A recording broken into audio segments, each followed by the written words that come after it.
Praise the Lord. சங்கீதம் 32ஆம் அதிகாரம் 7ஆம் வசனம்.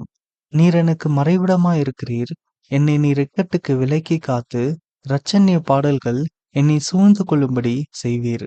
ஆமென். இங்கே தாவீது ராஜா ஆண்டவரை நோக்கி சொல்கிறார், ஆண்டவரே நீர் எனக்கு மறைவிடமாயிருக்கிறீர் என்று.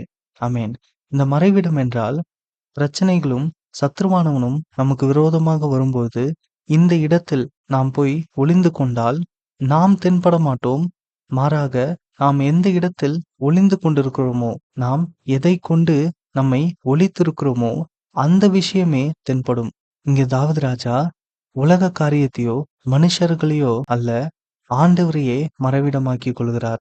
இப்படி இருக்க சத்ருவானவன் வரும்பொழுது தாவீது ராஜா அல்ல, தேவனே சத்ருவுக்கு தென்படுவார். ஆமென். நாமும் சத்ருவானவன் நமக்கு எதிராக வரும்போது நாம் நம்முடைய ஆண்டவரை மறைவிடமாக்கி கொண்டோம் என்றால், நாம் அல்ல, நம்முடைய ஆண்டவரே நம்முடைய சத்ருவுக்கு தென்படுவார். ஆண்டவர் நமக்கு பதிலாக தென்படும் பொழுது நமக்கு எல்லா காரியங்களிலும் வெற்றிதான். இதைதான் நாம் வேதத்தில் வாசிக்கிறோம். கர்த்தர் உங்களுக்காக யுத்தம் பண்ணுவார், நீங்கள் சும்மா இருப்பீர்கள் என்று.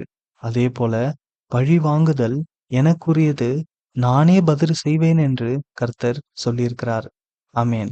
இங்கே 32ஆம் சங்கீதம் 7ஆம் வசனத்திலே கூட தாவீது ராஜா ஆண்டவரை மறைவிடமாக்கி கொள்ளும்பொழுது அதற்கப்புறம் இருக்கக்கூடிய எல்லா காரியங்களும் ஆண்டவர் தான் செய்கிறார்.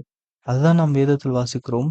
என்னை நீர் இக்கட்டுக்கு விலக்கி காத்து இரட்சண்ய பாடல்கள் என்னை சூழ்ந்து கொள்ளும்படி செய்வீர் என்று.